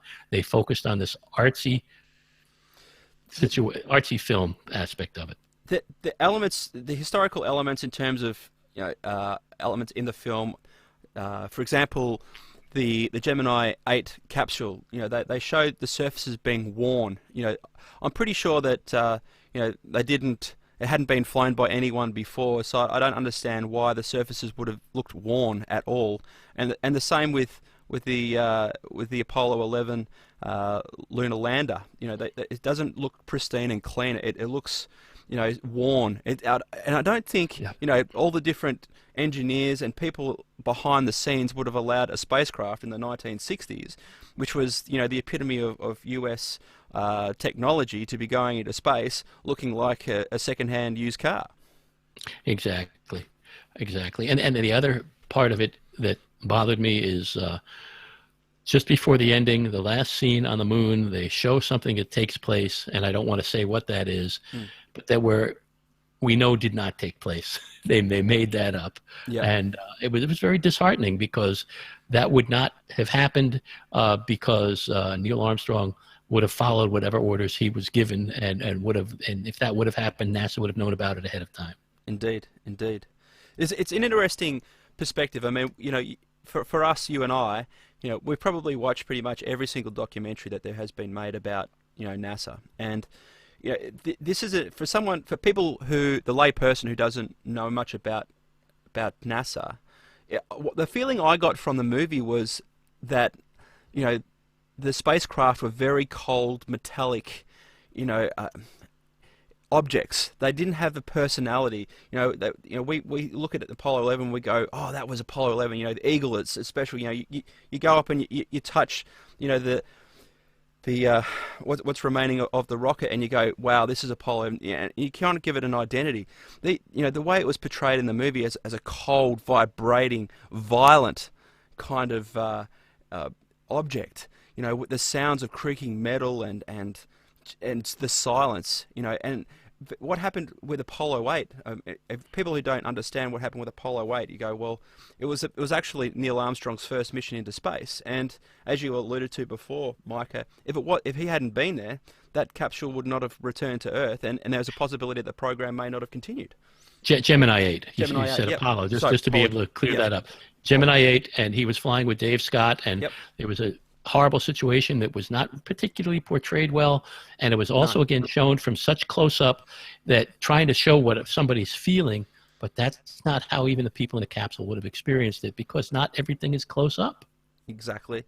And the other part too was a lot of that was silent. There wasn't a lot of communication going on in the capsule for the public to be able to understand what was going on. Everyone understands that these guys practiced thousands of times. Every single minute of every mission was accounted for in preparation, threefold, if not fivefold, before they went up. And so that could be a reason why they weren't communicating. But for the level of communication going on in that capsule, I suspect there might have been more. And I think they took their right to be able to just go, well, it's dead quiet. We're trying to just build on the predilection that Neil Armstrong internalized things, and he did things very quietly and did them well. But I don't believe that's how it would have been, Nate, based on crew resource management, because NASA was using that before the airlines were. Yeah. So I definitely think they could have done a better job. They basically said that Dave Scott, passed out in the capsule. But never has that ever been discussed. And I don't know if it is true or not, but I certainly wouldn't be thinking that would be a nice way to try and remember someone who went on to become, the commander of Apollo 15. And I wish that we could ask Dave Scott what happened there. And Dave's one of the few NASA astronauts left, the moonwalking astronauts left that's still alive. And I'd love to know what he thought of that scene. Yeah, absolutely. I'm going to say this, I suppose. If you're interested in biographies and history of NASA and wanting to learn more about the astronauts, there are 3 films that I would recommend or 2 films in a series I'd recommend that the people get to know that. One is obviously The Right Stuff, which film was great. The book was even better. And then there's Apollo 13 that we all know and love. The film was really well done. Ron Howard loves space and made sure that he filmed that as accurately as possible, and Tom Hanks insisted that it happened that way as well. Very, very well done. And then speaking of Tom Hanks, the one that is probably the least known and the hardest to find that you and I have seen is Tom Hanks' HBO series called From Earth to the Moon, which really details what happened in the astronauts' lives, details individual astronauts, details their wives, details what happens in NASA. It was perhaps the most fabulous series in history of NASA that is for video use that I have ever seen. Yeah, I would recommend In the Shadow of the Moon, which I thought was a very good documentary series, which it interviewed the remaining astronauts in later years and their reflections upon what actually happened. Well, there was another one called what was it called? I can't quite remember it at the moment. What was the Gene Cernan film? Was that Last Man on? The Last Man on the Moon. Last Man, Last Man on the Moon. That's a Netflix, I think, from memory. Yeah. So So to come back to First Man, it's what would you give it out of 10? I think what I said when we spoke about it before is that if you're home some night and if you're don't have anything to do and have the opportunity to turn it on when it comes on TV or on Netflix or on Prime, and you have the time to spend to concentrate on it and watch it fully, at that point what I would do is definitely skip it. I wouldn't see it under any circumstances. I'm sorry I went, and I wouldn't recommend it for anyone because it doesn't tell you anything. The only reason to go is to see how bad it is. So on a 1 to 10 scale, I would give it a less than a 10, less than a 1. For someone who's got a little bit of knowledge about NASA, I came out of that movie feeling really upset, and I just felt absolutely gutted. Upon reflection, I would probably give it maybe a 7 out of 10, just for the fact that it touches on something that hasn't really been touched on before, and that is delving into the mind of someone and focusing on that in an art house way. It hasn't really been done before, so I give it a 7. But if you've got small kids, I certainly think that the elements involved in this movie are not for them. I think they're too complex. I think it's definitely a movie to be viewed by a more mature audience, and then I would take a little bit with a grain of salt. And the thing that I really don't like about it, and I think the thing that in fact I like about it least, is the fact that people learn history now more from films and from television than in any other way. Mm-hmm. And this does not cite the history. And people are going to remember Neil Armstrong for this one minor event in his life, and based on this film, which is not who Neil Armstrong was. And that's why one of the major reasons why I don't recommend it. Indeed. Well, that's pretty much our review of First Man. It's taken us a while to get here, but we got here, as that was being used as a line in a NASA movie. But thank you, and Mike. I got to thank you, Matt, and I got to thank everybody for listening, because again, you've all been able to help me talk myself down off the ledge. Well, mate, it's any time. I'm always here for you, brother. It's all good. Thanks so much. Thanks everybody. Thank you.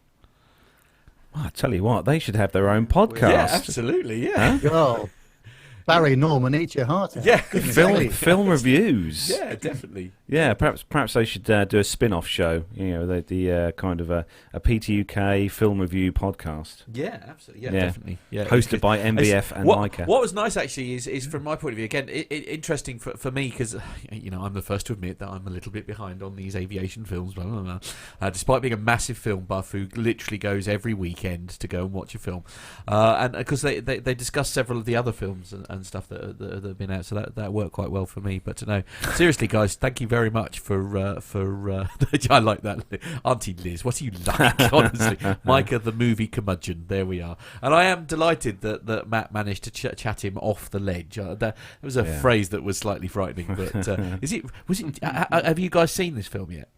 I haven't, no. I haven't, no. No, okay, it's all right. I mean, certainly based on that review, shocking as it seems, I'm not sure that I want to go and see it now, because they didn't seem to have particularly enjoyed it. For someone who hadn't seen Top Gun until we poked it at you. All right, there's no need to go away. Move on. Anyway. Okay, so moving swiftly on then, Indeed. and we have got a awesome segment coming up now. You all know what it is, and we are going to hand it over to the awesome Mr. Neville Bounds to introduce. So take it away, Nev. Oh, great. Yes, I look forward to these every week. Of course, I've seen them and edited them and shot them and what have you, but every time I play a part out, I've learned more information about it. So next up, it's time for part 2 of the excellent interview that Captain Nick did with Sir Richard Johns. If you were listening at the end of part 1, you'll remember that Sir Richard discussed the flying training scenarios that he carried out with Prince Charles. Well, we join this part of the interview with a little more detail about how Sir Richard managed that very important position that he held when he was with the Prince of Wales flight instructor. I understand the maintenance requirements for Prince of Wales aircraft were immensely high. Well, they were Queen's Flight Standard. But compared with the average student, did you find that galled a little? That there was one chap here was being taught to fly in an aircraft, whereas the average student wouldn't have anywhere near that level of maintenance done to his machine? No, not really. I mean, I think, remember, this is quite a long time ago, and attitudes were very different.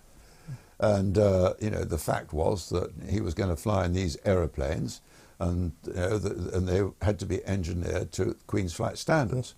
And I think I've set it out in the book what that meant. But I mean, for example, all major components like hydraulic pumps, generators, things like that had to be half-lifed. Right. And routine servicing had to be done on a more frequent basis, things like that. And I think everyone and those aeroplanes were also guarded 24 hours a day. And I think everyone just accepted, that he was the heir to the throne, and appropriate measures had to be taken. Absolutely. Yeah, I understand that. But on the other hand, he did the flying course. Now, so there was no free passes. He earned his wings very much as any other student would have done. He did all the tests, to get his instrument rating, his, his middle navigation test, and then, of course, he was assessed in formation flying, all the other bits and pieces, and, of course, finally, the final handling test, which said, okay, you're good enough to get your wings. That's brilliant. And he would have been good enough to move on eventually to a squadron had he been allowed to? Yes, he didn't know it at the time, but we did a posting board on the whole of one graduate entry. And if he had stayed in the Air Force and subject to satisfactory completion of advanced flying training, he was earmarked for Phantoms, for F1, the air defence Phantom, yeah. Oh, well, that would have been great. He might have been one of my squadron chums. Could well have been, but I mean, just to round this off, I mean, we talked about it. Well, I say we talked about it. He talked to me about it because he actually was, he wanted to explore the possibilities of staying in the Royal Air Force because he enjoyed his flying so much. I had to say to him, I said, it's a practical impossibility. He said, why? And I said, well, if you go to a Phantom, if you were to go, for example, to a Phantom squadron, I didn't tell him that, this is what he'd been earmarked for. I mean, basically the squadron would be grounded because to meet the conditions that are placed on the engineering of your aeroplanes on a Phantom squadron, which is, many, many times more complicated, obviously, than a Jet Provost Mark V, you would have, the whole squadron would have been grounded. I mean, putting aside the risk element of it. And then I said, the other thing, of course, is that you're going to go to Dartmouth in September to join the Royal Navy. Yes. And I don't see anyone sort of going to upset that arrangement. So I can remember we talked about it nearly for a whole morning. But then, of course, he got his flying in the Royal Navy on helicopters with the Fleet Aram. He sounds like you got on with him very well. In fact, he played that practical joke on you when you pitched up at Lucas, I believe. It wasn't a practical joke. It was just right off the cuff. Yeah, it left me there. Go on. Well, you must tell the story, please, because it's very funny. Well, but basically, we flew up to Lucas to visit 43 Squadron. The object being, by then he had finished all his training, and he knew he was going to get his wings, and the Air Force said, right, before you leave the Royal Air Force, we'd like you to fly in some of our frontline aeroplanes, and so he was going to fly in a Phantom. And so one afternoon in July, we flew up to Lucas. My ground crew, the only people allowed to touch these aeroplanes, had pre-positioned up there. We arrived, and he was met by the station commander. By then we had sort of had this little system of getting out of an aeroplane if he was going somewhere in the Jet Provost that I would taxi it in, and he would have his pin into his seat and so on, and ready to get straight out, leap out and so on, leaving me to do the shutdown checks and all the other bits and pieces. So the station commander met him and there was saluting, and off they all went up to 43 Squadron's crew room, and I was left there on my own. I had a chat with my ground crew, and then I sort of ambled across to the squadron, went up into the crew room. And there he was sitting down there at a round table surrounded by the station commander, the boss, Hank Martin, who I remember, QYs, QFIs, all waving their hands around all over the place. And I sort of snuck past unnoticed, and I went up to the coffee bar because there was an old mate of mine from Valley days there called Jerry Shipley.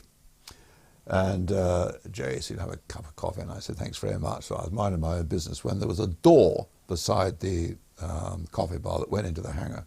And suddenly this opened up, in came the squadron warrant officer, red-faced. And he said to me, "What are you doing here?" And I said, "Well, I'm having a cup of coffee." And he said, "Can't you see who's sitting over there?" And I said, "Yeah, of course I can." And he really was almost apoplectic with rage. And by now, his voice went up one. This attracted the attention of the group sitting all around the table. And the station commander turned around, very rudely, said, "Who the hell are you?" And I said, "Oh, sir, I'm Simford. I'm Squadron Leader Johns. And I've just flown in with the Prince of Wales." And up piped Prince Charles. And he said, "Oh, no, he didn't. I've never seen him before in my life." An absolute pandemonium. Yeah. A great story. I love it. We're going to leap forward a little bit. Now, you got a lot of time on the Harrier in your time in the service. One thing that surprised me when you mentioned it in the book was that the Harrier was brought into service without a radio altimeter. Yeah. Now, what on earth was the rationale behind that? Haven't got a clue. I don't know at all. I flew the GR1, was a very, very basic Harrier. The GR3, obviously, we're now sort of getting more like it, and various bits were added onto the GR3, like a RWR, radar warning receiver and so on, during my time on the GR3. But certainly in the early GR3s, we didn't have a rad out. And I can't remember whether one was fitted later on. I mean, when I went back to the Harrier Force as Force Commander, I can't remember, to be honest, if we had a rad out in the aeroplane then. Perhaps we could explain to the listeners the importance of the radio altimeter in low flying. Yeah, I mean, nearly all our flying in the Harrier was at low level, specifically out in Germany. And the rad out, obviously, gives you a very accurate, very precise readout of your height above the ground. And of course, it's not pressure dependent, and so on. So it was very important. It was particularly important, of course, when you were night flying and so on. We didn't have a rad out. And also a rad out, I mean, some of the weapons deliveries that we did, for example, lay down bombing, it was your height over the target. Had to be at a precise height. It was calculated. The bomb release technology was actually arranged. As you can tell, I wasn't a QI. Qualified weapons. That's right, sir. I was. Was arranged at your pass distance over the height, over the thing. This is pre-Falklands. It changed after that. Was a certain height. And of course, a rad out would have been very useful in judging that height, whereas basically you had to use a seaman's eye. Or if you had a very accurate pressure readout, well, perhaps you could read the altimeter then. But of course, you then had to allow, of course, for the height of the ground above sea level, etc., etc. So it was very much seaman's eye, unless you had an accurate readout from an altimeter. But why they didn't put one in the first place, I don't know. But there were. No, it always confused me. I remember that appalling accident of a Harrier pilot over Norway, deceived by his actual height when he flew over a plantation of tiny fir trees in the snow. Yes. And he believed them, of course, to be big fir trees, normal-sized fir trees, and got himself so close to the ground when he banked the aircraft, he hit the deck. So very sad. Yes, I didn't know about that. That would have been a one-squadron aeroplane, probably. Moving on to the Falklands War a little bit, and perhaps our opinion of the Harrier. You became the Harrier Force Commander, so you knew a great deal about the aircraft.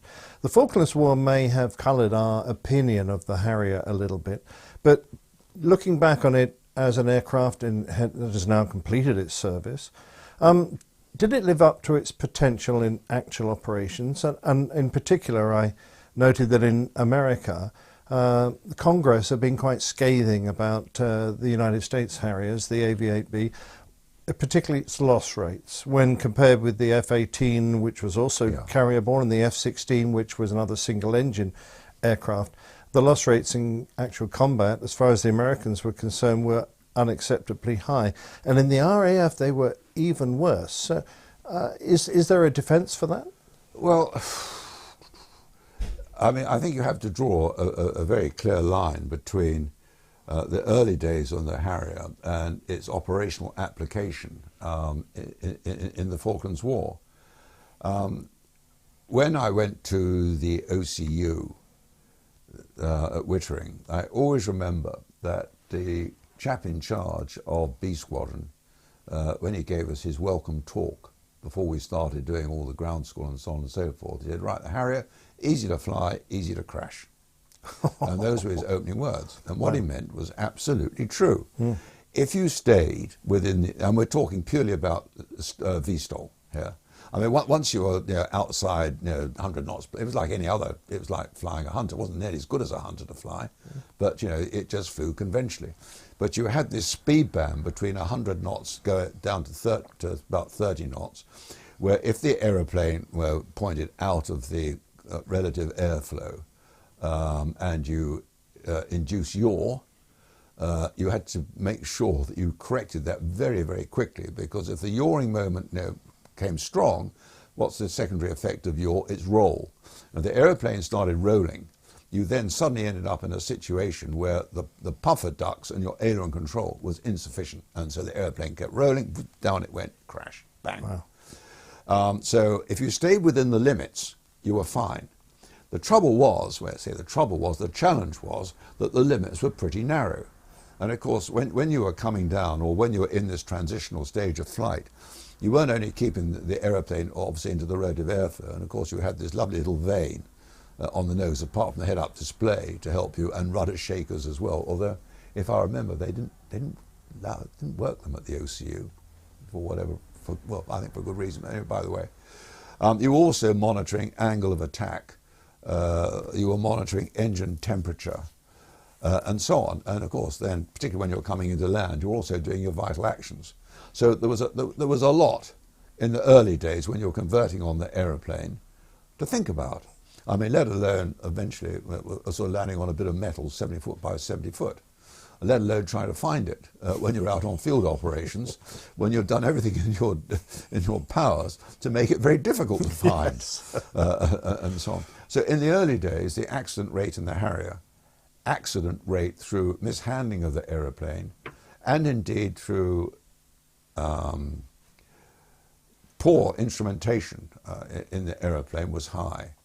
And there's no getting away from that. I think, I can't remember the exact, I think it was 19 Harriers were lost between about 69 and 74, most of which were due to handling errors of one sort or the other.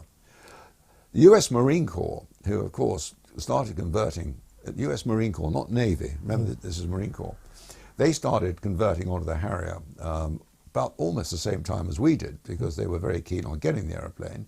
But they were sending people across to fly the Harrier who were ex-chopper pilots.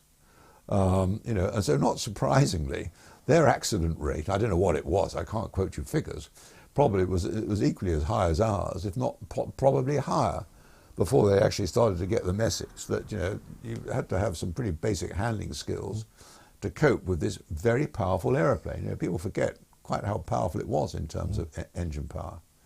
So eventually, it settled down. I mean, the hierarchy in the Air Force didn't really understand the Harrier at the time. And the man who, in my view, had the greatest credit, or deserves the greatest credit for really sort of getting the Harrier Force, particularly in Germany, properly sorted out, not just in terms of what they were doing and the development of the field concept of operations, but in terms of logistics support and so on, was one Group Captain George Black. And it was George Black who took a very serious grip on the Harrier Force just before I arrived, and then followed up by Paddy Hine, who was the boss when I took over 3 Squadron. And then the accident rate did that. It went way down. I mean, as I say, on my own tour on 3 Squadron, nearly 3 years, we only lost 1 aeroplane, and that was a straightforward engine malfunction. So things got remarkably better. If you then sort of fast forward to the Falklands War, of course, 1 Squadron was sent south under my great old friend, sadly now dead, Peter Squire, who had been one of my flight commanders, on 3. And I think what we were always, we just wondered, not so much the survivability, how much damage the aeroplane could take in a real shooting war. Well, down in the Falklands, we lost, I think, 4 of the original 6 aeroplanes, but other airplanes were coming back, with a lot of holes in them. And the engineers were patching these up like, as quick as anything, and they're keeping the airplanes flying. And so we discovered in the Falklands War that the airplane could fight a real, tough war and survive. And the 4 we lost, 2 of them I can remember were certainly reattacks. And you talked to Bob Iverson about it. Yeah. Old chap. You never reattack. Well, Bob did, and I think Jerry Pook did as well. But I'm sorry, Jerry, if I've got that wrong. Might have been someone else, but I think 2 were lost through reattacks. And Bob Iverson, who was on 3 with me, and had been a pupil or a student at Valley when I was instructing there, remains a very good friend. He makes no bones about it. On the other hand, what he did at Goose Green might well have won the battle for the Paris. Who knows about that. So we got a great deal more confidence in the survivability of the aeroplane in a real shooting war. Wow. Oh, roll on part 3. I can't wait. This is just so cool, Nev. Just loving it. Absolutely loving it. Yeah, glad you like it. And every time I listen to it, I learn a little bit more. So, but there's plenty more to come from Sir Richard and from Nick as well. I've already listened to the next 2. Yes, well, that's one of the that's one of the rare advantages you have over being. I'm going to start denying you access to. I know it is honestly, guys. There are some absolute gems coming up soon. Absolutely, and we should just say, is it Grub Street Publishers? Is that correct? Grub Street Books Publishing Company. Yep, and they've been very, very helpful. You can order the book online. As well. And I thoroughly recommend it. And of course, we do have a signed copy to give away as part of our competition. We do indeed. And on the subject of the Christmas competition. Yes, it's Christmas competition time. So we have obviously got our competition running at the moment. The questions are on our Facebook page. If they are pinned to the top of our Facebook page. So if you're listening to the audio version of the podcast, if you take yourselves over to our Plain Talking UK podcast page, the questions are on there. The prizes, as we said before, we have got, Nev's got in his office there, a signed copy of Bolch from the Blue. If Nev's got it to hand there. For those of you watching, I couldn't get it to hand. But next time. But we have we've got a signed copy by Sir Richard Johns of Bolts from the Blue as our star prize. We've also got this Avro Lancaster Mark III bomber here. Which took part in various raids. There's the book. There's the book. There's the book. So that's our star prize. Yeah, absolutely. Star prize. Yeah. And like I said, this Mark III Lancaster bomber, which it's quite a detailed model, this one is. This went to France for various missions during the war. We've also got a good book here to go along with that as well as another prize, a Dan Buster's book there, The Life of Guy Gibson.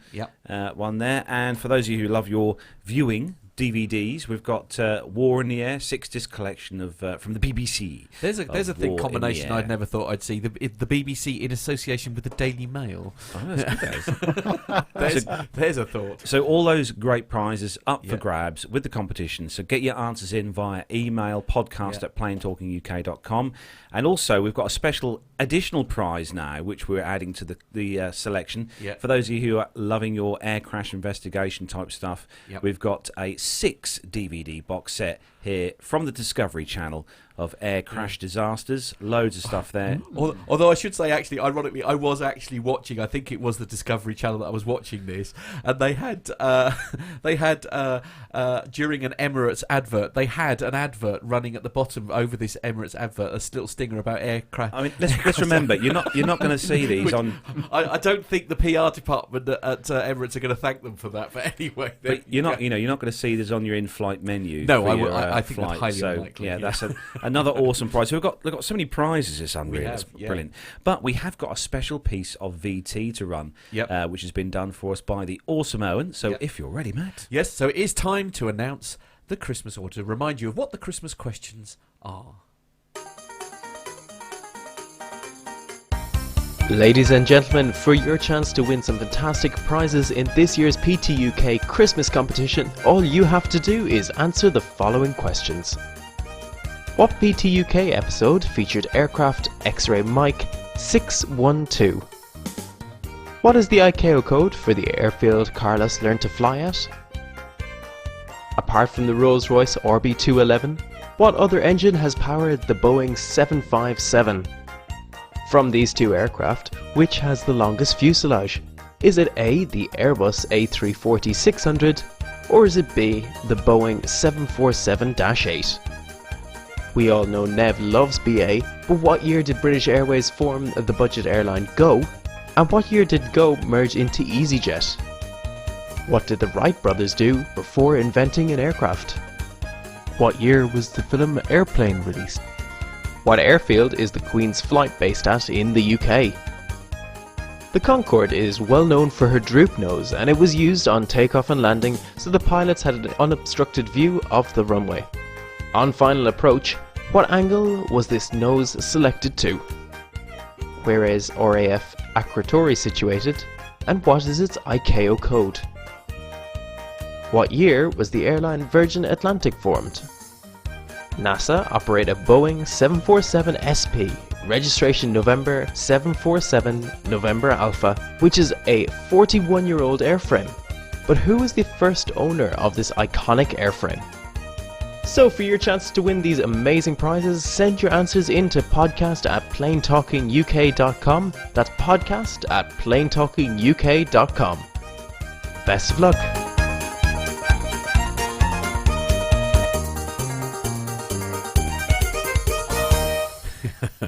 As in one of the funniest things I think I've seen in the chat room here, and I don't think I'll get into trouble for this. He was saying, Tony S says, you can tell Owen was an expert scratch card seller, can't you? He was, yes.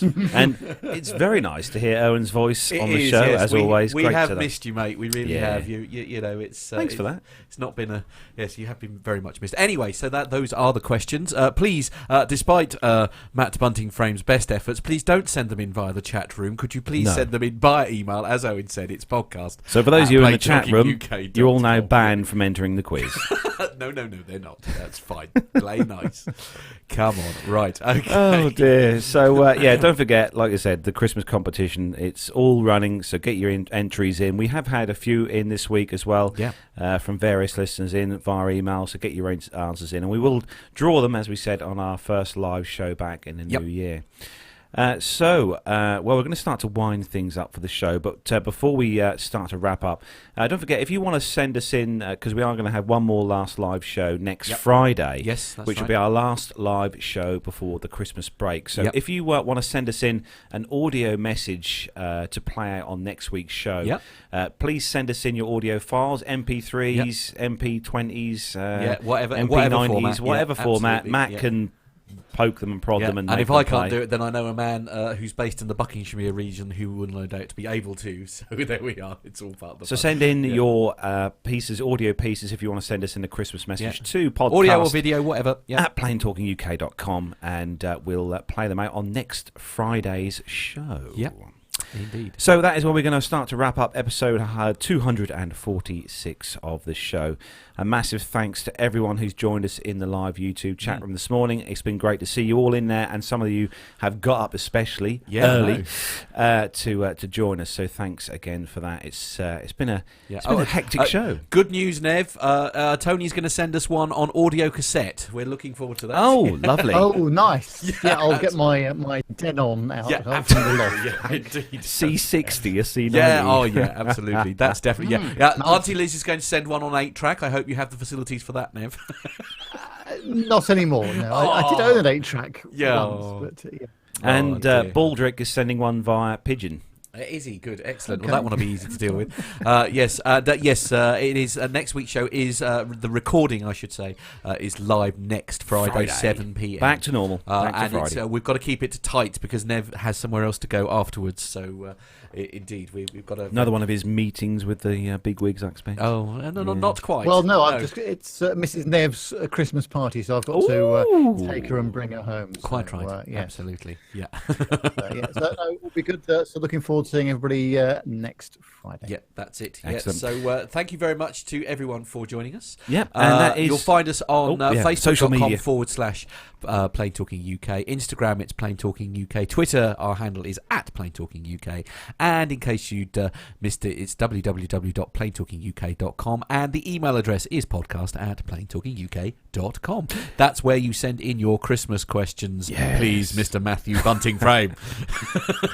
or you shall meet the blue spanner of death. Oh, no, he won't be. Not for doing stuff like that. Oh, honestly, I don't know what's the matter with him today. Are you hungry? Is that why you're being so grumpy? For those of you watching the live show will not appreciate the fact that just to my right here there's a door that leads out to the upstairs here, and the smells of cooking meat and roast dinners are wafting up the stairs. Mother here. is doing it. We've got roast beef, and Mum's currently doing Yorkshire puddings. So cool, the smell Actually, in the studio. last week, because you mentioned it all the time, Sue and I had to go out, and instead of going where we were supposed to be going, we just went down the pub and had a Sunday lunch instead. So, Well, quite right.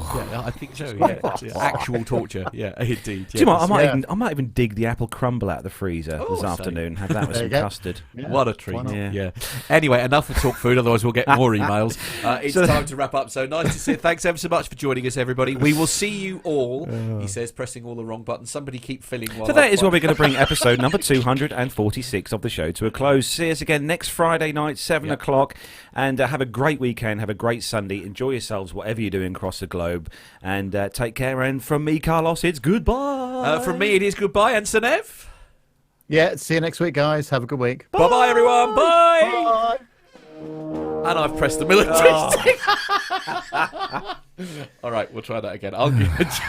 You can't get Just the play the outro. Yeah, okay.